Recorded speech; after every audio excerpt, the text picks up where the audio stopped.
ప్రియమైన దేవుని సంగమా, ఈ నూతన సంవత్సరపు ఆరాధన కొరకు ఏర్పాటు చేయబడిన దేవుని వాక్య భాగముగా యెహోషువ గ్రంథము 7వ అధ్యాయము 26వ వచనాన్ని మనము చదువుకుందాం. యెహోషువ గ్రంథము 7వ అధ్యాయము 26వ వచనములో ఇలాగూ రాయబడి ఉంది: వారిని రాళ్లతో కొట్టిన తర్వాత అగ్ని చేత కాల్చి వారి మీద రాళ్లను పెద్ద కుప్పగా వేసిరి, అది నేటి వరకు ఉన్నది. అప్పుడు యెహోవా కోపోద్రేకము విడిచిన వాడై మళ్ళు కొనెను, అందుచేతను నేటి వరకు ఆ చోటికి ఆకోరు లోయ అని పేరు. మరొక లేఖన భాగాన్ని కూడా మనం చదువుకుందామండి. హోషేయ గ్రంథము 2వ అధ్యాయము చదువుతూ ఉన్నాను. 15వ వచనం, 2వ అధ్యాయము 15వ వచనం ఇలాగూ రాయబడి ఉంది: అక్కడ నుండి దానిని తోడుకొని వచ్చి దానికి ద్రాక్ష చెట్లు నెత్తెను, ఆకోరు శ్రమగల లోయను నిరీక్షణ ద్వారముగా చేసెదెను. దేవుడు తన పరిశుద్ధ వాక్యమును దీవించి ఆశీర్వదించును గాక. మరొకసారి మీ అందరికీ నూతన సంవత్సర శుభాకాంక్షలు తెలియచేస్తూ దేవుని యొక్క వాక్యమును మనము ధ్యానం చేద్దాం. ఆకోరు లోయ అనే మాటకు అర్థం ఏంటండి? బాధలోయ అని యెహోషువ గ్రంథము 7వ అధ్యాయం 26వ వచనములో ఆ మాటను మనం చదువుతూ ఉన్నాం. ఆకోరు లోయ అనే పైన 1 నెంబర్ ఉండి క్రింద పుట్టినోట్లు ఏమనుంది? బాధలోయ అని తెలియచేయబడింది.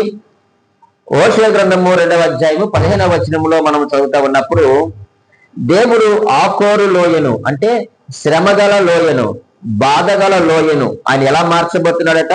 నిరీక్షణ ద్వారముగా మార్చబోతున్నాడు. అంటే ఇంతవరకు మనము ఆకోరు లోయలో నుంచి ప్రయాణం చేసాం, అంటే బాధల్లో నుంచి మనం ప్రయాణం చేస్తాం, శ్రమల్లో నుంచి మనం ప్రయాణం చేస్తాం, కష్టాల్లో నుంచి మనం ప్రయాణం చేస్తాం. అయితే దేవుడు అంటూ ఉన్నాడు, ఈ రోజు మనతో ఆయన మాట్లాడుతున్న గొప్ప వాగ్దానం ఏమిటయ్యానంటే, ఇదిగో ఆకోరు లోయను, శ్రమగల లోయను నిరీక్షణ ద్వారముగా నేను మార్చబోతా ఉన్నాను అన్నారు. ఈ నిరీక్షణ ద్వారముగా ఆయన ఎప్పుడు మార్చబోతున్నాను అయ్యానంటే, మెస్సయ్య పరిపాలనలో ఈ యొక్క ఆకోరు లోయ నిరీక్షణ ద్వారముగా మార్చబడుతుంది. అయితే మనమందరమును కూడా యొక్క నిరీక్షణ ద్వారములోనికి ప్రవేశించడానికే దేవుడు మనకు మరొక నూతన సంవత్సరాన్ని మనకు అనుగ్రహించాడు. మనము యెహోషువ గ్రంథాన్ని చదువుతూ ఉన్నప్పుడు ఎన్నో లోతైనటువంటి సత్యాలు, లోతైనటువంటి విషయాలు మనకు ఈ యొక్క యెహోషువ గ్రంథములో మనకు కనిపిస్తాయి. ఈ యెహోషువ గ్రంథానికి మనం ఒక పేరు పెట్టుకోవలసి వస్తే ప్రియమైన వారులారా, ఒక మంచి పేరు పెట్టచ్చు ఈ యొక్క గ్రంథానికి. ఏమిటయ్యారంటే క్రైస్తవ జీవిత ప్రారంభానికి నడవడిక. ఏంటండి? క్రైస్తవ జీవిత ప్రారంభానికి నడవడికి ఇది ప్రోత్సాహకరమైనటువంటి పుస్తకం. ఈరోజు క్రైస్తవ జీవితంలో ఎన్నో ఒడిదుడుకులు వస్తూ ఉన్నాయి. ఆకోరు లోయ వంటి శ్రమలు, బాధలు, హింసలు మనం చుట్టుముడుతూ ఉన్నాయి. అటువంటి వారికి లేక అటువంటి ప్రయాణము చేస్తున్న వారికి ఈ యొక్క యెహోషువ గ్రంథము ఒక ప్రోత్సాహకరమైన పుస్తకము. కాబట్టి దీనిని మనం అందరము కూడా చదవవలసిన వారిగా ఉన్నాం. ఎందుకనంటే ఇందులో క్రొత్త అనుభవాలు మనకు కనిపిస్తాయి. ఆనాడు ఇశ్రాయేలు ప్రజలకి ఎటువంటి నూతనమైన అనుభవాలు కనిపించినాయో ఈ క్రైస్తవ ప్రారంభ జీవితంలో కూడా మనకు మంచి నూతనమైన అనుభవాలు కనిపించాలి అని అంటే ఖచ్చితంగా మనము యెహోషువ గ్రంథాన్ని మనము చదవవలసిన వారిగా ఉన్నాం. అలెగ్జాండర్ వైట్ అనేటువంటి ఒక భక్తుడు క్రైస్తవుల గురించి ఒక మంచి మాట చెప్తాడు. అలెగ్జాండర్ వైట్ ఏంటంటే, క్రైస్తవ జీవితం నూతన సంభవాల సమాహారము అని అంటాడు. క్రైస్తవ జీవితం ఏంటి చెప్పండి? నూతన సంభవాల సమాహారము అని అంటాడు. ఎందుకు ఆ మాట ఆయన రాశాడంటే, ఇంకా చాలా విషయాలు పొందుపరిచాడు, కానీ నేను అంత లోతుకి వెళ్ళదలుచుకోలేదు. దేవుని కట్ట నూతనమైన క్రియలు చేయడం అంటే ఇష్టమంట. దేవునికి ఏమి ఇష్టం చెప్పండి? నూతనమైన క్రియలు చేయడం అంటే ఇష్టం. నూతన కార్యాలు చేయడం అంటే ఆయనకి చాలా ఇష్టం. మనకు కూడా ప్రియమైన వాళ్ళరా కొత్తదనం అంటే చాలా ఇష్టం కదండి. కొత్తదనం అంటే మనకి చాలా ఇష్టమే. ఎందుకంటే మనము కొత్త సంవత్సరం వాళ్ళకి మనం ఏం చేసామంటే ఇప్పుడు ప్రవేశించాం. కానీ మనలో ఇంకా ఏముంటాయి? కొన్ని పాత ఉంటాయి. అందరిలో ఉండకపోవచ్చునండి, కానీ అక్కడక్కడ కొంతమందిలో ఏముంటాయి అంటే పాత ఉంటాయి. మనలో పాత ఉన్నప్పటికీ ఏం చేస్తామంటే కొత్త బట్టలు వేసుకొని వస్తాం. మనకి ఏమి ఇష్టము? కొత్తదనం ఇష్టం. అలాగే దేవునికి కూడా కొత్తదనాన్ని ఇవ్వడం అంటే చాలా ఇష్టము. మనం యెహోషువ గ్రంథాన్ని చదువుతూ ఉన్నప్పుడు ఇవన్నీ కూడా చాలా స్పష్టంగా మనకు కనిపిస్తూ ఉంటాయి. అయితే దేవుడు వారికి నూతనమైన క్రొత్త అనుభవాలు ఇవ్వాలని ఆయన పూనుకున్నారు. అయితే అప్పటికే వీళ్ళు 2 అద్భుతాలు చూశారు. ఏమిటి 2 అద్భుతాలు అంటే, ఒకటి యొర్దాను చీలింది, రెండవది చెప్పండి ఎరుకో కూలింది. వీళ్ళు చూసిన అనుభవాలు, యొర్దాను చీలింది, ఎరుకో కూలింది. ఎప్పుడైతే ఈ యొక్క అనుభవాలు వారు చూశారో వారిలో మితిమీరిన ఆత్మవిశ్వాసం పెరిగిపోయింది. ఏం పెరిగిపోయింది చెప్పండి? మితిమీరిన ఆత్మవిశ్వాసం ఎవరిలో పెరిగిపోయింది? ఇశ్రాయేలు ప్రజలకు పెరిగిపోయి వాళ్ళు ఏం చేశారయ్యా అంటే ఒక పట్టణం మీదకి వారు యుద్ధానికి వెళ్ళారు. కానీ ఏమైపోయారు అక్కడ? ఎందుకు ఓడిపోయారు అంటే, మేము యొర్దాను దాటి వచ్చేసాము, మేము యెరికో గోడను కూల్చేశాము, ఈ పట్టణం ఎంత ఆఫ్టర్ ఆల్ ఎక్కువ మంది కూడా వెళ్ళవసరం లేదు, ఎంతమంది వెళ్తే సరిపోతుంది అన్నాడు? 2000 మంది వెళ్తే సరిపోతుంది, మనము జయించేస్తాము అని వారు మితిమీరినటువంటి ఆత్మవిశ్వాసాన్ని పెంచేసుకొని వారు దేవుని మీద ఆధారపడకుండా వారి యొక్క సొంత జ్ఞానం మీద వారు ఆధారపడి ఏ పట్టణం మీదకి వెళ్ళారు? దానికి ఏ పట్టణానికి? హాయి. గట్టిగా హాయిగా చెప్పండి ఆ మాట. చెప్పండి, ఏ పట్టణానికి వెళ్ళారు? హాయి పట్టణానికి వెళ్ళారు. కానీ వాళ్ళు ఏమైపోయారు? అక్కడ ఓడిపోయారు. ఓడిపోయినటువంటి పరిస్థితి అక్కడ మనకు కనిపిస్తా ఉంది. ఈ రోజు మనము కూడా 2025వ సంవత్సరంలో అనేక మార్లు మనం ఓడిపోయి ఉండొచ్చు కదండి.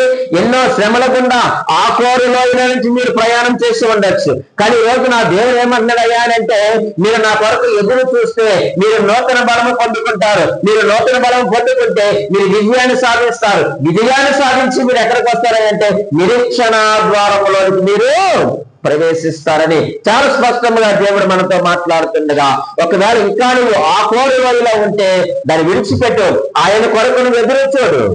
నువ్వు సొమ్మసిల్లిపోయావు, నీ వెనకకు జారిపోయావు, నిరుత్సాహంగా ఉన్నావు. అయితే దేవుడు మీతో ఏం మాట్లాడుతున్నాడంటే, మీరు నా కొరకు ఎదురు చూడండి, మీరు నూతనమైన బలాన్ని మీరు పొందుకుంటారు, పొందుకొని నిరీక్షణ ద్వారములోనికి మీరు ప్రవేశిస్తారు అన్నారు. ఇక్కడ యెహోషువ గ్రంథము 7వ అధ్యాయమునకు ఒక పేరు పెట్టవలసి వస్తే ఏ పేరు పెట్టచ్చయ్యానంటే, విజయ భూమిలో ఓటమి ఛాయ. ఏంటండి? విజయ భూమిలో ఓటమి ఛాయ. ఏది విజయ భూమి?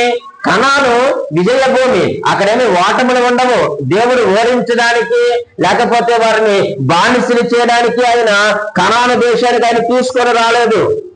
అంత ఓడించే ఉద్దేశం ఉంటే, అంత వారిని బాధ పెట్టే ఉద్దేశం ఉంటే ఐగుప్తు నుంచి వారిని విడిపించవలసిన అవసరత లేదు. అక్కడే వెళ్ళితే ఆడగా చేయగా చావు. కానీ వీళ్ళు కనానికి వచ్చారు. అది విజయానికి చిహ్నం. అది పాలు తేనెల ప్రవేశ దేశము. అటువంటి విజయ భూమిలో వారు ఏమైపోయారంటే ఓటమి ఛాయల కిందకు వెళ్ళిపోయారు 7వ అధ్యాయంలో. కానీ 8వ అధ్యాయంకి వచ్చేసరికి దేవుడు వారికి విజయాన్ని ఇచ్చారు. ఆ 8వ అధ్యాయానికి ఏ పేరు పెట్టుకోవచ్చానంటే ఓటమి బాధ నుండి విజయ గాథ వైపు ప్రయాణము. ఏంటండి? ఓటమి బాధ నుండి విజయ గాథ వైపు ప్రయాణము. ఈ రోజు మన యొక్క వాక్యాంశము కూడా అదే. ఓటమి బాధలో ఉన్న నీకు దేవుడిచ్చేటువంటి గొప్ప వాగ్దానం ఏమిటయ్యా అంటే, నిన్ను విజయ భూమిలోనికి నడిపించబోతా ఉన్నారు. ఆ నిరీక్షణ ద్వారములోనికి రోజు మన సంఘం అంతటిని ఆయన నడిపించబోతూ ఉన్నారు. కాబట్టి ప్రియమైన దేవుని సంగమా, ఈ రోజు దేవుడిని ఎందుకు పిలుచుకున్నాడో తెలుసా? ఎందుకు నేను ఏర్పాటు చేసుకున్నాడో తెలుసా? ఎందుకు ఈ నూతనమైన సంవత్సరాన్ని దినాన్ని నీకు ఎందుకు ఇచ్చారో తెలుసా? దేవుడు నువ్వు ఓడిపోవాలని దేవుని చిత్తము కాదు, నిన్ను ఓడించడం దేవుని చిత్తము కాదు, నువ్వు నలిగిపోవడం దేవుని చిత్తము కాదు, నువ్వు బాధపడడం దేవుని చిత్తము కాదు. ఏమిటయ్యానంటే ఆయన నిరీక్షణలోనికి నీవు ప్రవేశించాలన్నదే దేవుని యొక్క చిత్తం. అందుకే మరొక సంవత్సరంలోనికి ఈయన ప్రవేశపెట్టాడు. ఆనాడు ఐగుప్తు నుంచి ఎందుకు విడిపించారంటే పాలు తేనెలు ప్రవహించు దేశంలోనికి వారు నడిపించడానికి విడిపించాడు. కానీ వారికి మితిమీరిన ఆత్మవిశ్వాసము, వారికి అజ్ఞానము, దేవుని మీద ఆధారపడేటువంటి మనస్సు లేని కారణము చేత విజయ భూమిలో వారు ఏమైపోయారు చెప్పండి? ఓటమి పాలైపోయారు. ఈరోజు చాలా మంది ఓడిపోవడానికి గల కారణం ఇదే. నా మాటలు వినబడుతున్నాయి కదండి మీకు? శ్రద్ధగా వినండి. ఈ రోజు మనం ఎందుకు ఓడిపోతున్నాము? ఏ దేవునికి బలము లేదా, శక్తి లేదా, నీకు చదివేటువంటి నోరు లేదా, ప్రార్థించేటువంటి నోరు ఇచ్చాడు. కానీ మనం ఏం చేస్తున్నామయ్యాలంటే మన యొక్క స్వచిత్తమును ఆధారం చేసుకొని మన యొక్క జ్ఞానము మీద మనం ఆధారపడి మనం ఏం చేస్తున్నామయ్యాలంటే విజయాన్ని పొందేస్తున్నాము అని అనుకుంటున్నాం. అలాంటి విజయాన్ని పొందలేము. మీరు ఎవరి మీద ఆధారపడాలి? దేవుని మీద ఆధారపడాలి. ఇందాక అదే కదండి శుభాకాంక్షల్లో తెలియజేశారు. నువ్వు ఎవరి మీద ఆధారపడాలి? దేవుని మీద ఆధారపడుతూ బ్రతకాలి. దేవుని కొరకు ఎదురు చూస్తూ నువ్వు బ్రతకవలసిన అవసరం ఉంది. అప్పుడే దేవుడు మనకి ఏమి చేస్తాడు అంటే ప్రియమైన దేవుని సంగమా విజయాలను అనుగ్రహిస్తాడు. విజయాలు అనుగ్రహిస్తాడు. ఒక మాట మీకు జ్ఞాపకం చేస్తాను. క్రైస్తవ జీవితానికి ప్రమాణము గతకాలపు విజయాలు కాదు. జాగ్రత్తగా చేసుకోండి. క్రైస్తవ జీవితానికి ప్రమాణము గతకాలపు విజయాలు కాదు, ప్రస్తుత కాలపు అనుభవాలు. క్రైస్తవ జీవితానికి ప్రమాణం ఎప్పుడు కూడా గత కాలపు విజయాలు కాదు, ప్రస్తుత కాలపు అనుభవాలే. ఇవి మనము గుర్తుపెట్టుకోవాలి. ఒక మాట మీకు మరొక మాట జ్ఞాపకం చేస్తున్నాను. మీరు ఏ దేవుడిని అయితే ఆరాధిస్తున్నావో, ఈ పరిశుద్ధ గ్రంథం ఏ దేవుడి గురించి అయితే మాట్లాడుతుందో ఆ దేవుడు నిన్ను ఓటముల్లో విడిచిపెట్టేవాడు కాదు. ఈరోజు దేవుడితో సూటిగా మాట్లాడుతున్నాడు. మన దేవుడు ఓటములలో వదిలివేసేవాడు కాదు. ఓటమి ఎప్పుడూ కూడా పర్మనెంట్ కాదు. ప్రియమైన దేవుని సంగమం, ఈ ఓటమి ద్వారా ఎన్నో పాఠాలు నేర్చుకోవాల్సిన అవసరం ఉంది. ఇశ్రాయేలీయులు నేర్చుకున్నారు. ఈ 2025 సంవత్సరంలో ముగింపులో నీవు ఎలా జీవించావో, ఎలా నడిచావో అవన్నీ కూడా నీవు నెమరు వేసుకొని ప్రియమైన వాళ్ళరా ఈ 2026వ సంవత్సరంలో నువ్వు ఏం చేయాలి చెప్పండి? విజయ డంకాను మోగించాలి. నువ్వు విజయ డంకాన్ని మోగించాలి అంటే, నీ విజయం సాధించాలి అంటే చాలా ఒక మంచి చిన్న ఒక 5 లేక 7 విషయాలు మీ ముందుంచి నేను దేవుని మాటలు ముగిస్తాను. ఒక 7 విషయాలు, చాలా చిన్న మాటలు, పెద్దది ఏమీ కాదు. నేను సుదీర్ఘమైన వర్తమానం ఏమి అందించను మీకు.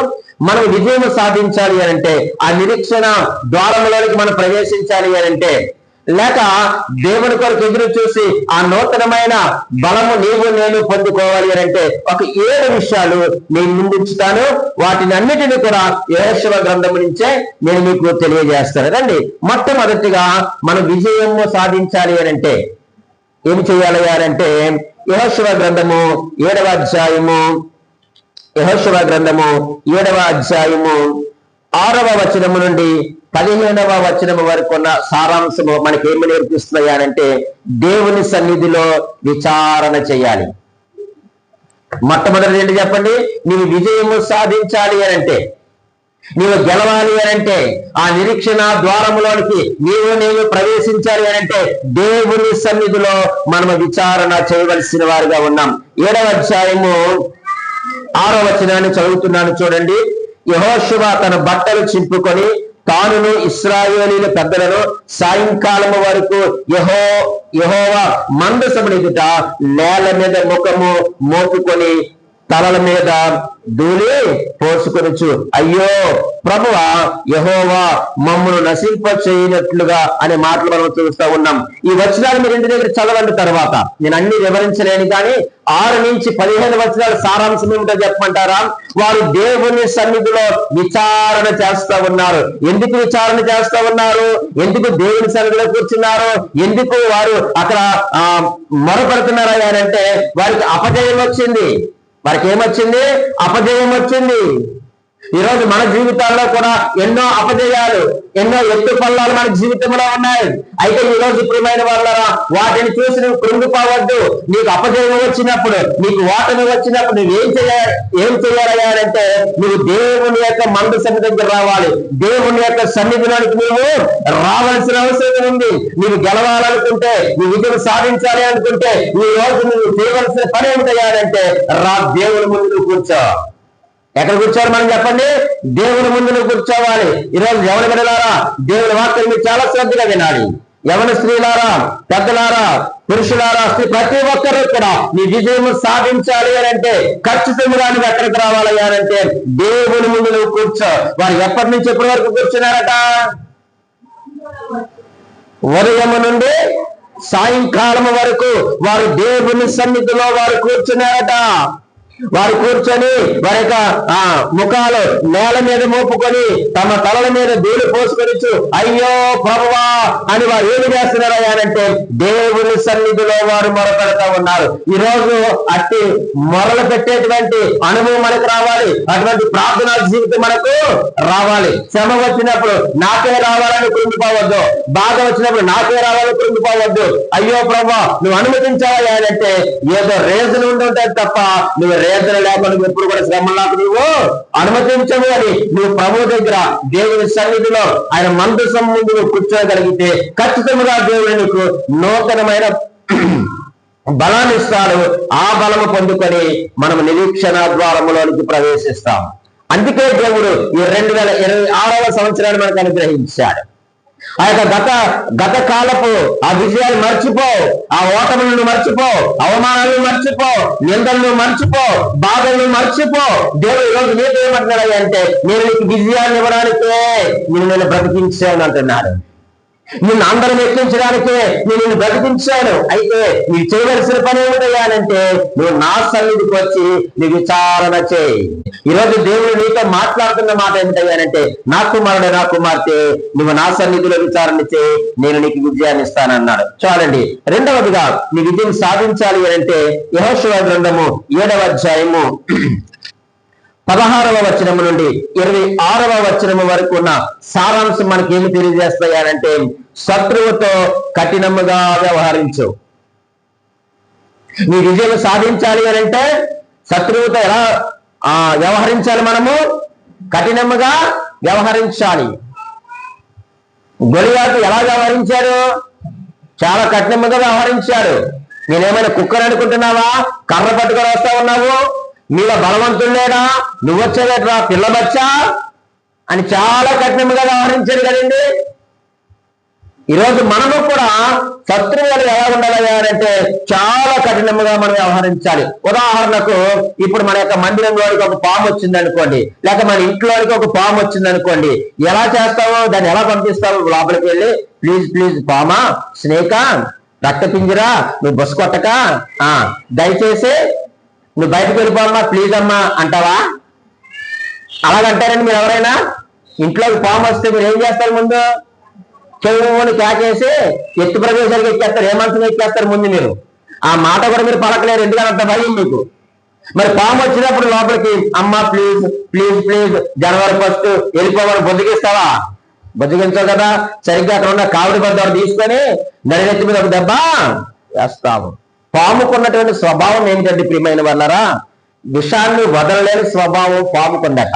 విషాన్ని అది ఎప్పుడు కూడా విడిచిపెట్టదు. తన బ్రతుకున్నంత కాలం దానికి ఏముండాలి? విషం ఉండాలి. అలాగే ప్రియమైన వాళ్ళరా, పాపం వదలలేని వాడు ఇతరులకు ఏం చేస్తాడంటే కీడు చేస్తాడు. పాము మేలు చేస్తుందా కీడు చేస్తుందా? మేలు చేయదు, కీడే చేస్తుంది. అలాగే పాపమును విడిచిపెట్టలేని వారు కూడా ఎదుటి వారికి లేక ఇతరులకు ఏం చేస్తారు? కీడు చేస్తారు. అటువంటి వారి ఎడల మీరు ఎలా వ్యవహరించారట? కఠినంగా వ్యవహరించాలి. ఇది దేవుడు మాట్లాడుతున్నటువంటి మాటలు. ఆనాడు ఇశ్రాయేలీయులు ప్రియమైన వారి యొక్క శత్రువుల ఎడల వారు ఎలా ఉన్నారంటే కఠినంగా వారు వ్యవహరించారు. కాబట్టి వారు ఏం పట్టుకున్నారు? తర్వాత విజయాన్ని పొందుకున్నారు. ఈ 2026 సంవత్సరంలో నీవు విజయాన్ని పొందుకోవాలి అంటే నీ శత్రువు ఎడల, అపవాది ఎడల, వారి యొక్క లక్షణాల ఎడల నువ్వు కఠినంగా ప్రవర్తించు. అలా ప్రవర్తించాలంటే దేవుని సన్నిధిలో నువ్వు కూర్చోవాలి. కూర్చోకపోతే వారి ఎడల కఠినంగా వ్యవహరించాలి. ఆలోచన చేయండి. నిన్ను ఎవరైతే లోక వైపు లాగుతా ఉన్నారో వారి ఎడల, వాటి ఆలోచన ఎడల ఎలా ప్రవర్తించాలట? కఠినంగా నువ్వు ప్రవర్తిస్తేనే విజయాన్ని సాధిస్తావు. ఈరోజు ఎగ్జామ్ ఉంది, నువ్వు కాలేజ్ స్కూల్ మానేస్తావా? స్కూల్ మానేస్తారా మీరు? ఎగ్జామ్ ఉంది, స్కూల్ మానేస్తారా మీరు? మానేస్తే ఏమవుతుంది?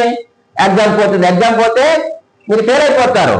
అప్పుడు మీరు ఏం చేయాలంటే కఠినంగా వ్యవహరించాలి. ఆ ఎగ్జామ్ మీరు రాయాలి. అప్పుడు మీరేమవుతారు?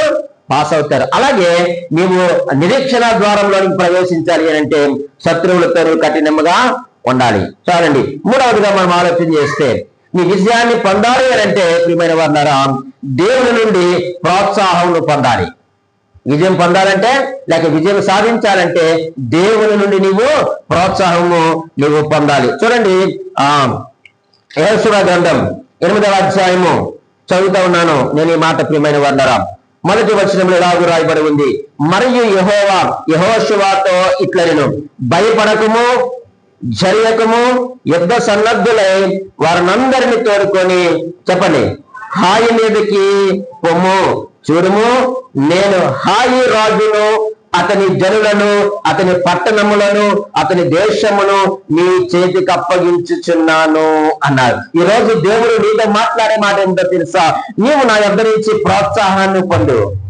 ఈరోజు మనం ప్రోత్సాహాన్ని పొందామా? రాత్రి ప్రార్థన చేశావు, అలాగే వేకుజామున కూడా 12 తర్వాత ప్రార్థన చేశావు. దేవుని యొక్క వాక్యం ద్వారా నీవు ప్రోత్సాహము పొందినటువంటి అనుభవం నీకుందా? ఇది ప్రోత్సాహముతో కూడినటువంటి వాగ్దానము. ప్రోత్సహిస్తూనే ఆయన ఏమిచ్చాడు? నీకు వాగ్దానం ఇచ్చాడు. ఏమన్నారు? భయపడకము. దేవుడు నీకు ఇచ్చిన వాగ్దానము 2026 సంవత్సరంలో నీవు భయపడద్దు, జరగవద్దు, యుద్ధ సన్నద్ధులై. మీరు ఎక్కడైతే ఓడిపోయారో, ఎక్కడైతే మీరు నిరాశ చెందారో, ఎక్కడైతే మీరు వెనుకకు జారిపోయారో, ఎక్కడైతే మీరు సొమ్మసిల్లిపోయారో, ఎక్కడైతే మీరు పడిపోయారో అక్కడే మరలా మీరు యుద్ధ సన్నద్ధులై మీరు బయలుదేరండి. మీరు భయపడొద్దు, జరగవద్దు. నేను హాయి రాజును, ఆ పట్టణమును అంటే సమస్తము కూడా నేను నీ చేతికి అప్పగించబోతున్నాను అని దేవుడు ఆనాడు ఇశ్రాయేలు ప్రజలకు ప్రోత్సాహముతో కూడినటువంటి వాగ్దానాన్ని దేవుడు ఇచ్చారు. దేవుడికి మహిమ కలుగును గాక. ఈరోజు దేవుడిని ప్రోత్సహిస్తున్నాడు. అట్ ద సేమ్ టైం దేవునికి ప్రామిస్ చేస్తా ఉన్నాడు. భయపడొద్దు నా సహోదరి, భయపడొద్దు నా సహోదరుడా. ఇదిగో నువ్వు దేవుడి కొరకు చింతిస్తున్నావో, దేవుడైతే నువ్వు జయించలేకపోతున్నానని నువ్వు కన్నీరు కారుస్తున్నావో, ఈ రోజు నీ కన్నీటిని తెరవబోతున్నాను అంటున్నారు దేవుడు. మరి సన్నద్ధులమైనామా? ఆ పిరికితనానికి మనం తీసేద్దాం. ధైర్యంగా ఉండండి, యుద్ధ సన్నద్ధులై ఉండండి. ప్రియమైన దేవుని సంగమా, మనము పాపముతో సహవాసం చేసినంత కాలము దేవుడు మనల్ని ప్రోత్సహించడు. ఇది గుర్తుపెట్టుకోండి. పాపముతో నువ్వు ఎప్పుడైతే సహవాసం చేస్తావో, పాపముతో నువ్వు ఎప్పుడైతే గడుపుతావో అంతకాలము కూడా దేవుడిని ఏం చేయాలంటే నిన్ను ప్రోత్సహించడు. నీకు వాగ్దానాలు కూడా దేవుడు ఇవ్వరు. ఇది మాత్రం మీరు గుర్తుపెట్టుకోండి. ఈరోజు విజయాన్ని పొందాలి అని అంటే ఆ నిరీక్షణ ద్వారములోనికి నువ్వు ప్రవేశించాలి అని అంటే పాపముతో జోడిగా ఉంటే నువ్వు ప్రవేశించవు. లోకముతో సహవాసం చేస్తే నువ్వు ఆ యొక్క నిరీక్షణ ద్వారములోనికి ప్రవేశించలేవు. ఒక దేవుడు ఒక మంచి మాటని జ్ఞాపకం చేస్తాను. చూడండి, 28వ అధ్యాయము ఆది కాండము 28వ అధ్యాయము 15వ వచనాన్ని చదవండి. ఇదిగో నేను నీకు తోడయుండి. చూడండి, నీవు వెళ్ళు ప్రతి స్థలమందు నిన్ను కాపాడుచు ఈ దేశమునకు నిన్ను మరలా రప్పించదను. నేను నీతో చెప్పినది నెరవేర్చే వరకు నేను విలువనని చెప్పగా. చాలండి. ఈ వాక్యం నీకేమర్థమైంది చెప్పండి.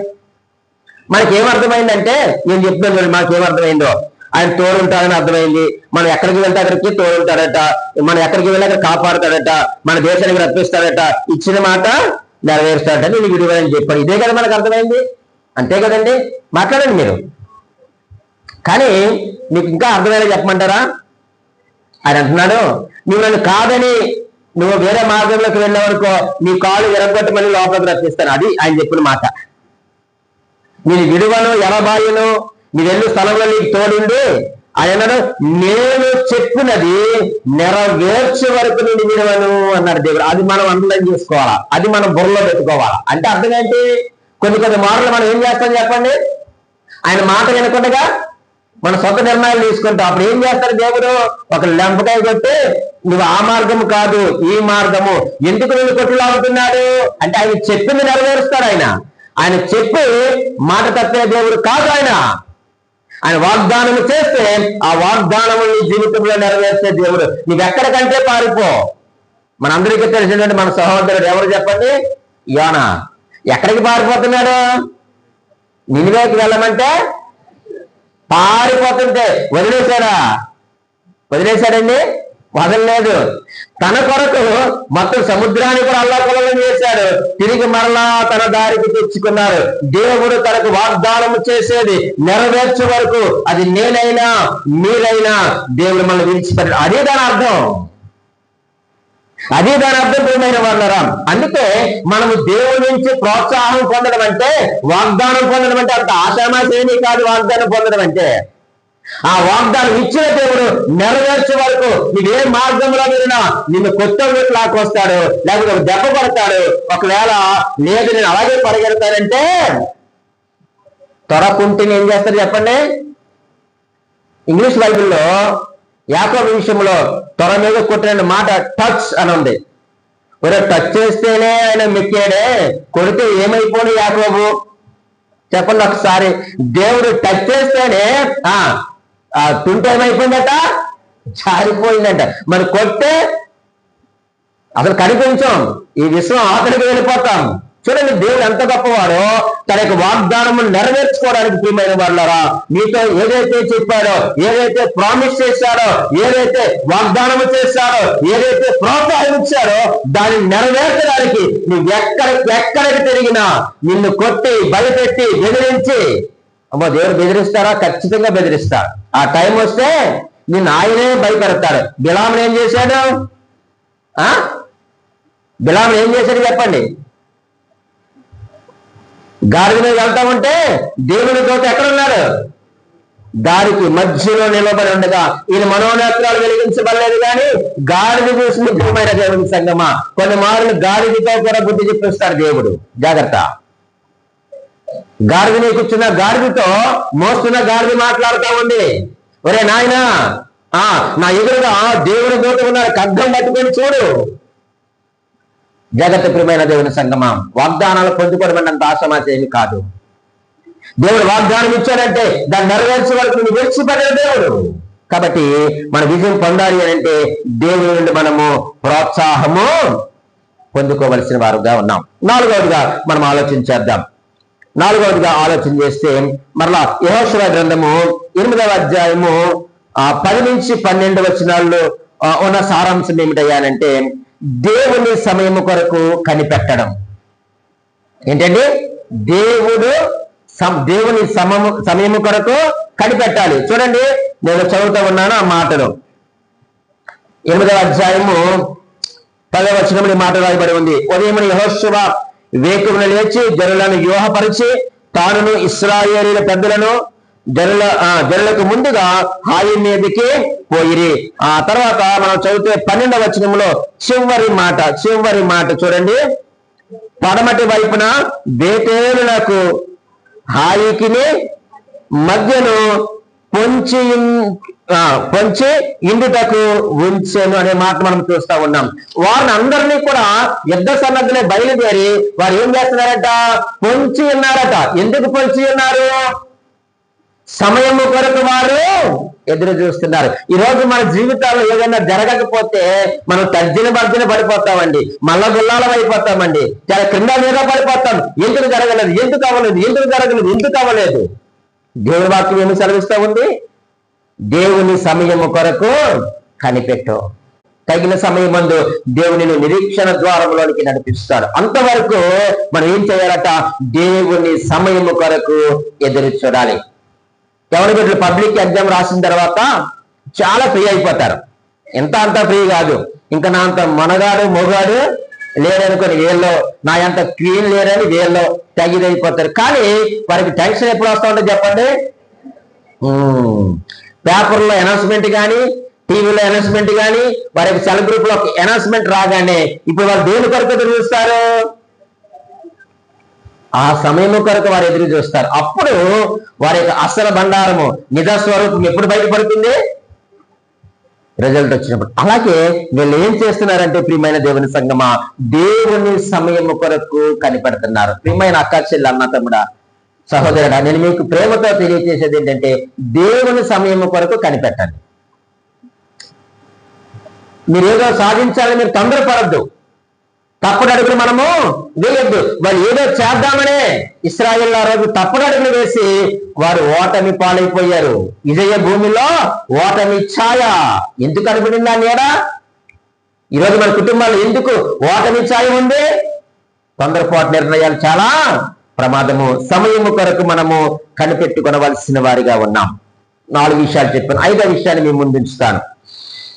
యెహోషువ గ్రంథం 8వ అధ్యాయము 14వ వచనం నుండి 29వ వచనము వరకు ఉన్నటువంటి సారాంశం మనకి ఏమి నేర్పిస్తున్నాయనంటే దేవుని వాగ్దానాన్ని ఎత్తు పట్టడం. దేవుడు ఏ వాగ్దానం ఇచ్చారో ఆ యొక్క వాగ్దానం మనం ఏం చేయాలి? ఎత్తు పట్టుకోవాలి. అసలు వాగ్దానం అంటే ఏంటండి చెప్పండి? అసలు వాగ్దానం అంటే ఏంటి చెప్పాలి. కొంచెం సమయం తీసుకున్నాను, పర్లేదు, చెప్పండి. వాగ్దానం అంటే ఏంటి? ఏంటి? ప్రామిసా? సరే సరే, వాగ్దానం అంటే ఇంగ్లీష్ లో ప్రామిస్, తెలుగులో వాగ్దానం. వాగ్దానం అంటే ఏం కాదండి, వాక్ని దానం చేయడం అంటే. అంటే వాగ్దానం అంటే అంతే సార్, చదువుకున్నారు మీకు అర్థమవుతుంది టీచర్లకి. వాగ్దానం అంటే వాక్ దానము చేయడము. పరిశుద్ధ గ్రంథంలో ఎన్ని వాగ్దానాలు ఉన్నాయి మీకేనా తెలుసా? పరిశుద్ధ గ్రంథంలో ఎన్ని వాగ్దానాలు ఉన్నాయి? సరే, నేను ఒక భక్తుడు స్కాట్లాండ్ ఒక పెద్ద దైవజనుడు చెప్పిన మాట మీ ముందు ఇస్తాను. ఇవి నా మాటలు కాదు, నాకు తెలియదు. నేను చదివాను ఆ దైవజనుడి పుస్తకాన్ని. అందులో ఉన్న మాటలు ఏంటంటే 8810 వాగ్దానాలు ఉన్నాయట. ఎన్నండి? 8810 వాగ్దానాలు బైబిల్లో ఉంటే 7487 వాగ్దానాలు దేవుడు మనిషితో చేశారట. మళ్ళా చెప్తున్నాను, 7487 వాగ్దానాలు దేవుడు మనుషులతో చేసిన వాగ్దానాలు అట అవి. అలాగే 991 మనిషి మరొక మనిషితో చేసిన వాగ్దానాలు ఉన్నాయంట. 991 వాగ్దానాలు మనిషి మరొక మనిషితో చేసిన వాగ్దానాలు ఉన్నాయంట. అలాగే తండ్రి అయిన దేవుడు కుమారుడైన దేవునితో 2 వాగ్దానాలు చేశాడంట. అర్థమైందండి? తండ్రి అయిన దేవుడు కుమారుడైన దేవునితో 2 వాగ్దానాలు చేశారట. 290 వాగ్దానాలు మనిషి దేవునితో చేశాడంట. ఎన్ని వాగ్దానాలు చేశాడు మనిషి దేవునితో? 290 వాగ్దానాలు మనిషి దేవునితో చేసినాడట. సరే, ఇవన్నీ మీకు ఎందుకంటే ఒక ఆలోచన, ఒక ఐడియా ఉంటుందని మీకు నేను తెలియజేస్తాను. మరి దేవుడు ఇచ్చినటువంటి వాగ్దానాలు మనం ఏం చేయాలట? వాగ్దానాలు బట్టి మనము ఆనందించాలంట. ఆ వాగ్దానాలపై మనము ఆధారపడాలట. ఆ వాగ్దానాలను బట్టి మనం ఏం చేయాలట? ఆనందించాలి. దేవుడు చేసిన గొప్ప, నువ్వు అడగకుండా దేవుడు వాగ్దానం చేశాడు. ఏంటి చెప్పండి? ఒకటి,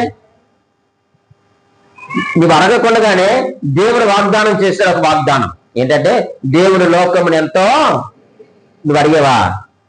నేను అడిగానా? ఇంకొక వాగ్దానం ఉంది, మొదట ఆయనే మనలను, నువ్వు అడిగితే ప్రేమించాడు ఆయన, నేను అడిగితే ప్రేమించారా? కాబట్టి దేవుడిచ్చేటువంటి ప్రతి వాగ్దానమును బట్టి మనం ఏం చేయాలట? ఆనందించాలి. ఆ వాగ్దానములపై మనము ఆధారపడాలి. ఇశ్రాయేలు ప్రజలు చేస్తున్నదే వారి విజయం పొందడానికి గల కారణం ఏంటంటే దేవుడు ఏ వాగ్దానం అయితే చేస్తాడో ఆ యొక్క వాగ్దానమును ఎత్తు పట్టుకున్నారు కాబట్టి వారి యొక్క జీవితంలో గొప్ప విజయాన్ని వారు చూడగలిగినారు.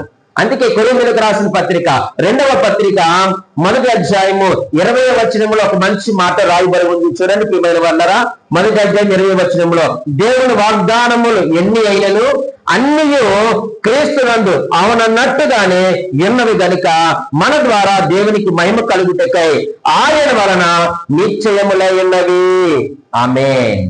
దేవుడు మనకి ఇచ్చినటువంటి ఏ వాగ్దానం అయితే ఉందో ఆ వాగ్దానములు అన్ని కూడా యేసు క్రీస్తునందు ఎలా ఉన్నాయట? అవునన్నట్టుగానే ఉన్నాయి. ఇప్పుడు భయపడకు అన్నారు. ఈ వాగ్దానం ఎవరి ద్వారా మనకి నెరవేర్చబడింది? యేసు క్రీస్తు వారి ద్వారా. నేను నిన్ను ప్రేమించాను, మొదటి నేనే నిన్ను ప్రేమించాను అన్నాడు. ఎవరి ద్వారా బయలుపరచబడింది? తన కుమారుడు యేసు క్రీస్తు వారి ద్వారా. నేను లోకములకు వెలుగై ఉన్నాను, తన కుమారుడు ద్వారా నేను లోకమును ఎంతో ప్రేమిస్తున్నాను. ఎవరి ద్వారా ఇవన్నీ కూడా జరిగాయి? నువ్వెన్ని వాగ్దానాలను చేతబట్టుకున్నా చివరికి నువ్వు ఎక్కడికి రావాలి? యేసు క్రీస్తు దగ్గరికి రావాలి. ఆయనతో మనకు సహవాసం లేకపోతే ఎన్ని వాగ్దానాలు దేవుడు నీకు ఇచ్చినా అవి మన యొక్క జీవితంలో నెరవేర్చవు. ఇంకొక మాట చెప్తాను, ఈ వాగ్దానాలు మనం ఎత్తు పట్టుకోవడం అంటే ప్రియమైన వాళ్ళరా, మనం ఎందుకు ఇచ్చారయ్యా ఆ వాగ్దానాలు అంటే, లోకంలో 2 రకాలైనటువంటి తత్వాలు ఉన్నాయి. వాటి నుంచి మనం తప్పించుకోవడానికి దేవుడు వాగ్దానాలు ఇచ్చారు. ఏమిటి ఆ తత్వాలు అంటే, పేతురు రాసిన 2వ పత్రిక 1వ అధ్యాయము 4వ వచనములో అక్కడ మనకు కనిపిస్తున్నటువంటి విషయం ఏమిటయ్యానంటే, నేను చదువుతున్నాను చూడండి. 2వ పేతురు పత్రిక 1వ అధ్యాయం 4వ వచనం. ఆ మహిమ గుణాతిశయములను బట్టి ఆయన మనకు అమూల్యములను అత్యధికములైన వాగ్దానములను అనుగ్రహించి ఉన్నాడు.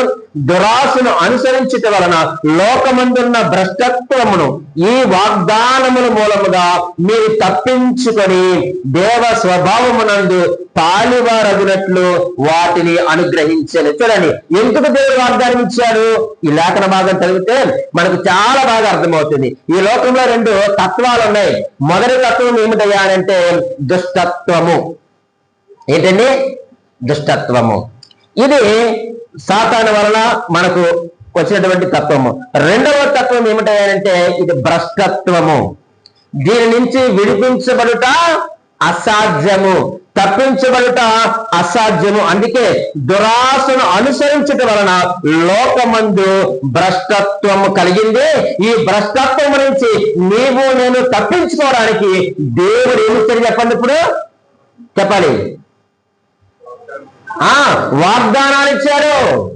ఈ రోజు దేవుడికి వాగ్దానాలు ఇచ్చి నేను ఎందుకు ప్రోత్సహిస్తున్నాడంటే, వాటిని బట్టి నువ్వు ఆనందించలేకూడదు. ఇదిగో లోకమైనటువంటి ఆ యొక్క దుష్టత్వము లేక భ్రష్టత్వం ఏదైతే ఉందో దాని నుంచి తప్పించబడాలి. తప్పించబడి అట్ ద సేమ్ టైం మనము దేవ స్వభావమునందు మనము పాలివారవ్వాలని దేవుడు నీకు నాకు ఇంటర్ చెప్పండి వాగ్దానములు ఇచ్చాడు. మరి వాగ్దానములు బట్టి మనం ఆనందిస్తున్నామా? వాగ్దానం ఎత్తి పట్టుకుంటున్నామా? పట్టుకోవలసిన అవసరం ఉంది. చాలా ప్రియమైన వారంత వరకు 6వదిగా మనం ఆలోచన చేస్తే యెహోషువ గ్రంథము 8వ అధ్యాయము 31 వచనాలు మనం ఆలోచన చేయగలిగితే ప్రియమైన వర్ణరా, ఆ 2 వచనాలు మనకి ఏమి నేర్పిస్తున్నాయా అనంటే, దేవునికి స్తుతియాగము చేయుట. నీ విజయము సాధించాలి అనంటే దేవునికి మనం ఏం చేయాలట? స్తుతియాగము చేయవలసిన వారిగా మనం ఉన్నాం. మోషే ధర్మశాస్త్ర గ్రంథంలో రాయబడిన ప్రకారము యెహోవా సేవకుడైన మోషే ఇశ్రాయేలుకు ఆజ్ఞాపించినట్లు యెహోషువ ఇశ్రాయేలుల దేవుడైన యెహోవా నామమున బలిపీఠమును ఇనుప పనిముట్లు తగిలింపని కారురాళ్లతో ఏబాలు బండ మీద కట్టించెను. దాని మీద వారు యెహోవాకు దహన బలులను సమాధాన బలులను అర్పించిరి. చాలా ప్రియమైన వాళ్ళరా, నీవు ఎప్పుడైతే వాగ్దానం ఎత్తి పట్టుకున్నావో వెంటనే మనము దేవునికి స్తుతియాగం చేయాలి. చూడండి, సహజంగా మన ప్రార్థన చాలా తక్కువ ఉంటుంది. మన ప్రార్థనే ఎలా ఉంటుందంటే షార్ట్ అండ్ స్వీట్. ఈరోజు మన ప్రార్థన ఎలా ఉన్నాయి చెప్పండి? చాలా తక్కువగా ఉంటున్నాయి. స్తుతి మరీ తక్కువైపోతుంది. కానీ దేవుని వాక్యం సెలవిస్తా ఉంది ప్రియమైన వర్ణరా. కీర్తనలు 33:1 మనకు తెలుసు, స్తుతి చేయుట యథార్థవంతులకు శుభస్కరము. నువ్వు దేవుని స్తుతించాలి, దేవుని గణపరచాలి. ఈరోజు దేవుని స్తుతించడం మనం మర్చిపోయాం. స్తుతి చాలా చిన్నదైపోయింది. ప్రార్థనే చిన్నదంటే మన స్థుతి కూడా ఏమైపోతుంది చెప్పండి? చాలా చిన్నదైపోతుంది. కానీ వారు ఏం చేశారట అక్కడ? దేవునికి వారు దహన బలులను, సమాధాన బలులను వారు అర్పించారు. నీ నోటి జిహ్వ ఫలమును అర్పించు, నీ నోటి స్తుతులను దేవునికి అర్పించు. అప్పుడు మనము విజయాన్ని పొందుకుంటాము, నిరీక్షణ ద్వారంలోనికి మనము ప్రవేశిస్తాం. లాస్ట్ వన్, 7వదిగా చెప్పి నేను ముగిస్తున్నాను. మరలా 8వ అధ్యాయము 32వ వచనము నుండి 35వ వచనము వరకు ఉన్న సారాంశం మనకి ఏమి తెలియజేస్తున్నాయనంటే దేవుని వాక్యానికి అప్పగించుకోవడం.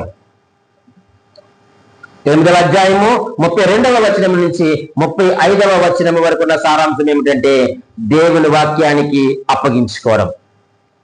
నేను చెప్పిన ప్రతిదీ కూడా మీరు ఇంటికి వెళ్ళిన తర్వాత ధ్యానం చేయండి. ఏదో పాస్టర్ గారు చెప్పారని మీరు గుడ్డిగా నమ్మద్దు. అలా ఉన్నవాళ్ళేవో మీరు పరిశీలించి పరీక్షించి తెలుసుకోవాలని ఒక సేవకుడిగా నేను మీకు మనం చేస్తున్నాను. లాస్ట్ వన్, చివరిగా దేవుని వాక్యానికి అప్పగించుకో. అప్పుడు నీవు విజయాన్ని పొందుకుంటావు, అప్పుడు నీవు గెలుస్తావు. వారు ఏం చేశారు? వారు దేవునికి అప్పగించారు. అందరూ కూడా తలలెత్తండి, నన్ను చూడండి. నేను చిన్న చిన్న ప్రశ్నలు అడుగుతాను, మీకు చక్కగా చాలా ఈజీగా సమాధానం చెప్తారు. వారు ఎక్కడ ఏ పట్టణం మీద ఓడిపోయారు? హాయి పట్టణం మీద. హాయిగా చెప్పండి గట్టిగా. హాయి పట్టణం మీద ఓడిపోయారు. ఇంగ్లీష్ లో స్పెల్లింగ్ చెప్పండి అమ్మా. మీ దగ్గర సెల్ ఫోన్ లో ఇంగ్లీష్ బైబిల్ ఉంటే హాయి స్పెల్లింగ్ చూస్తే AI అని ఉందంటే. ఇప్పుడు చెప్పండి, AI అంటే ఏంటి? Artificial intelligence. అది ఎక్కడ ఓడిపోయారు? అలా చూసారు దేవుడు, మన దేవుడు ఎంత గొప్పడో. ఎక్కడికి వచ్చిందండి ఈ ఆర్టిఫిషియల్ ఇంటెలిజెన్స్, AI. ఆ రోజు వారు ఎందుకు ఓడిపోయారు AI మీద? వారి సొంత జ్ఞానాన్ని వాళ్ళు ఆధారం చేసుకున్నారు. ఈరోజు హాయ్ అంటే అర్థం ఏంటి? చిన్న పట్టణం అని అర్థం. ఏ పట్టణం మీద ఓడిపోయారు? అలా చిన్న చిన్న వాటి మీద ఈరోజు క్రైస్తవులు ఆడిపోతున్నారు, పెద్ద వాటి మీద కాదు. వారు పెద్ద పెద్ద పట్టణాలు జయించి వచ్చి